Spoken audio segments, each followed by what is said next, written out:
अभी मुझे यहाँ पे किसी ने बताया कि जो ये टोंस नदी है तो बाढ़ आने से वहाँ ध्वस्त हो रखा है। तो दोस्तों पहुँचने वाला हूँ टपकेश्वर। तो साइकिल सही सलामत खड़ी है। सच कहूँ लस्सी पी के मज़ा आ गया। और कुलदेवता और पितरोते धे लगांदू चला आज आप ते कुछ नयू बतांदू दाना शाणोते मेरू हाथ जोड़ी प्रणाम। जय श्री कृष्णा, जय श्री राम। तो दोस्तों जैसा कि आपको पता होगा कि मैं 1-1.5 महीने से देहरादून में हूँ और आज मैं जा रहा हूँ, अभी सुबह के 4:30 बज रहे हैं और अब मैं जा रहा हूँ टपकेश्वर। तो करणपुर से टपकेश्वर की दूरी है 6.5 या 7 किलोमीटर और सफ़र करूँगा साइकिल से। तो अब इस ब्लॉगिंग चैनल पे साइकिलिंग वाले ब्लॉग आने वाले हैं। ये 84 डे वाला चैलेंज है। तो चलो शुरू करते हैं। जो भी होगा रैंडम कैप्चर करेंगे। और अभी आप देख सकते हो कि कितना अंधेरा है मेरे पीछे। तो यहाँ से मुझे अकेले जाना है टपकेश्वर साइकिल के साथ। तो रास्ते में जो कैप्चर होगा कैप्चर करेंगे। तो चलो शुरू करते हैं। तो देहरादून की सड़कें अभी आपको थोड़ा खाली खाली नज़र आएंगी और दिन में देखोगे तो बहुत ही खचाखच भरी होती है। तो टिमटिमाता हुआ शहर आपका देहरादून और हमें यहाँ से लेफ़्ट को जाना है टपकेश्वर के लिए। तो ये है आपका महिंद्रा ग्राउंड जहाँ पे भर्तियाँ भी होती हैं और ये सारा आपका आर्मी एरिया है।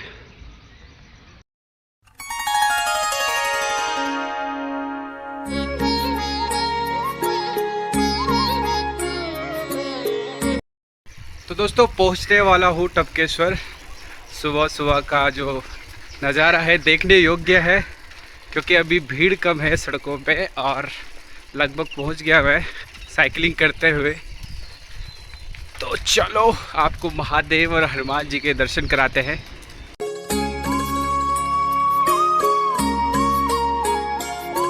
तो फाइनली पहुंच गया हूं मैं टपकेश्वर के गेट पे और मैंने अपनी धन्नो यानी अपनी साइकिल को यहां पे पार्क कर दिया है, वो भी बाबा के भरोसे ताकि कोई भगाए ना।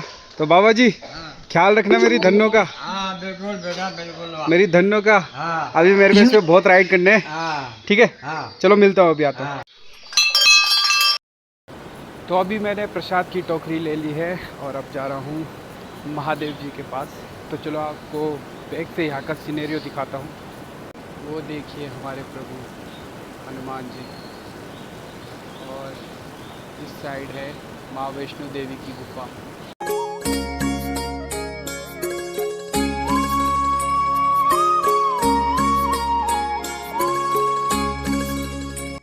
तो दोस्तों सुबह सुबह महादेव के दर्शन करके मन प्रफुल्लित हो गया है और मेरे पीछे देखिए ये है टोंस नदी। तो टपकेश्वर महादेव इसको इसलिए कहा जाता है क्योंकि ये टोंस नदी के तट पे है और जो ये गुफा है तो गुफा में साक्षात शिव जी प्रकट हुए थे। इसकी जो कथा है वो पौराणिक काल महाभारत से जोड़ी जाती है। तो जो शिलाओं से पानी उनके शिवलिंग पे टपकता है इसलिए यहाँ का नाम टपकेश्वर कहा जाता है। और इसके बगल में माता वैष्णो देवी की गुफा है, माता संतोषी का मंदिर है, हनुमान जी की मूर्ति है। तो चलो आपको वहाँ लेके चलता हूँ और ब्लॉग में लास्ट तक बने रहो। अभी मुझे दुकान पे भी जाना है क्योंकि हमारी दुकान 5 बजे खुल जाती है। तो 7:30 से कंटिन्यू चलने बैठ जाती है, कस्टमर आने बैठ जाते हैं। तो चलो हमें यहाँ से जल्दी दर्शन करके वापस जाना है करणपुर। तो चलो चलते हैं।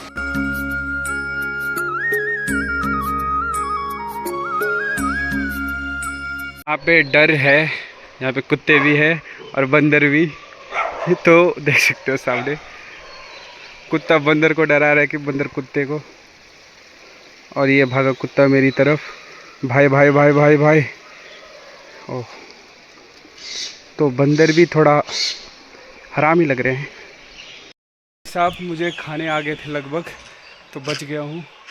चुप रहे भाई, अबे दांत मत दिखा भाई, फट रही मेरे इतने करीब आ गया था। यहाँ पे ताला लगा है जिस कारण मैं यहाँ नहीं जा सकता क्योंकि यहाँ का भी एक टाइमिंग होती होगी खुलने की और अभी टाइम हो रहा है 5:52। तो अभी यहाँ खुला नहीं है।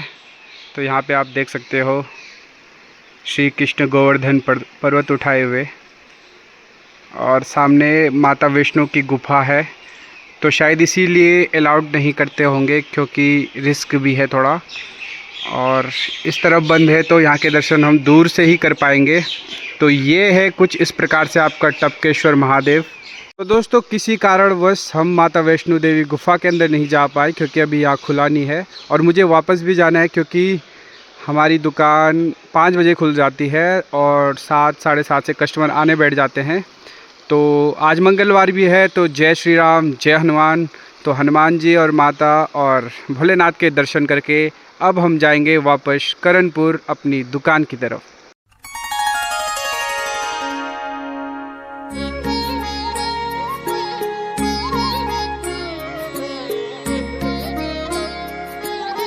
अभी मुझे यहाँ पे किसी ने बताया कि जो ये टोंस नदी है तो बाढ़ आने से वहाँ ध्वस्त हो रखा है और जो ये पुल है ये बह गया था, इसलिए मैं सोच रहा हूँ पुल हटा क्यों दिया गया। तो ये पुल यहाँ से बह गया था और इसलिए इतना ध्वस्त हो रखा है, तो रास्ता वहाँ से डाइवर्ट कर रखा है अब। तो संतोषी माता मंदिर के पंडित जी आगे हैं, माता खाली हाथ और बिना दर्शन के नहीं जाने देंगे। तो चलो माता के दर्शन करके आते हैं। तो भाई साहब कैसे हो? भाई नहीं कैसे ठीक हो? भाई साहब बहुत गुस्से में लग रहे हैं। ओहो यहाँ पे बहन जी ठीक हो? ओ ये ऊपर से भाई आगे सॉरी।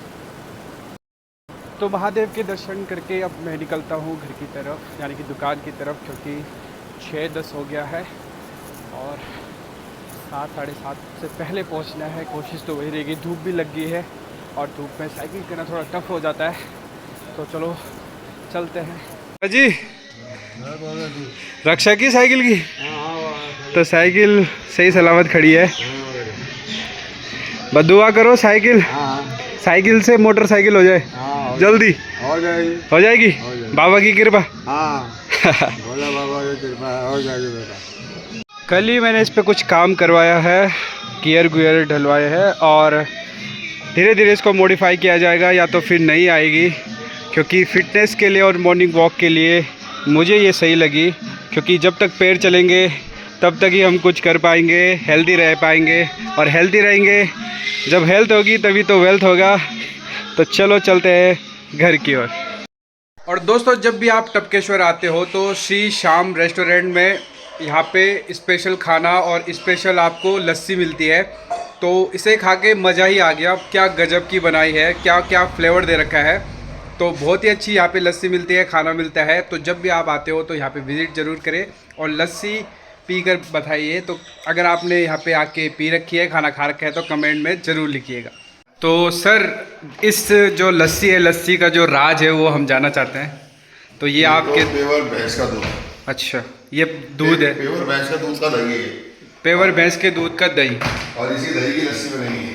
अच्छा ये दूध कितने रुपये लीटर मिलता है मार्केट में? मार्केट में आता ही नहीं, तो गाँव से मंगाते हैं, छुटपुर से। गाँव से स्पेशल गाँव से मंगाते हैं। तो आप देख सकते हो स्पेशल गांव से भाई जी दूध मंगवाते हैं और प्योर भैंस के दूध की ये जमाई हुई दही है, इसलिए इतनी क्वालिटी है। हाथ मारो देखो, वाह ये तो पनीर की तरह काट सकते हैं। अभी आधे घंटे बाद और पनीर की तरह। तो ये राज है इनकी लस्सी का, प्योर भैंस का दूध। जब हम चीनी पे पीसते हैं ना, हाँ। तो उसमें रात को बादाम भिगाते हैं, हाँ। और सुबह बादाम छील के चीनी में बादाम भी पीस देते हैं। इसके अंदर पीस नहीं आते। अच्छा स्वाद आता है। सच कहूँ लस्सी पी के मज़ा आ गया और जो क्वालिटी है आपको कहीं नहीं मिलने वाली। लस्सी मैंने बहुत सारी पी है लेकिन जो आज पी तृप्त हो गया मन, भाई जी ने पहले ही कह दिया था, तो मज़ा आ गया। तो पैसे नहीं लेंगे। अगर मन आपका तृप्त ना हो तो पैसे नहीं लेंगे, यहाँ पे ये कह रहे भाई जी। टपकेश्वर से आने के बाद फिर से दुकान का काम शुरू और मॉर्निंग में ब्रेकफास्ट और चाय का ऑर्डर आता है सामने हॉस्पिटल से।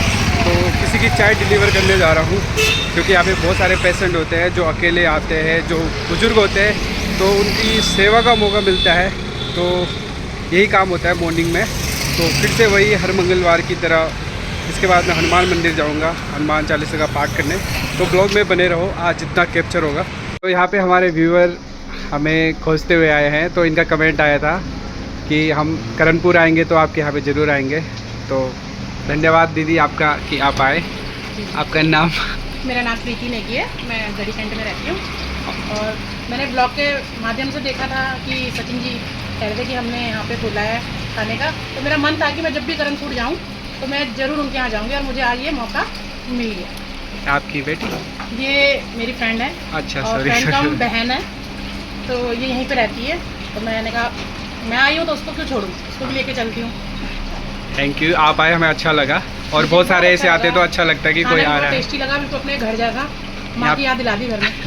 आप एक घर जैसा ही फील देते हैं। बिल्कुल। तो थैंक यू कि आप आए।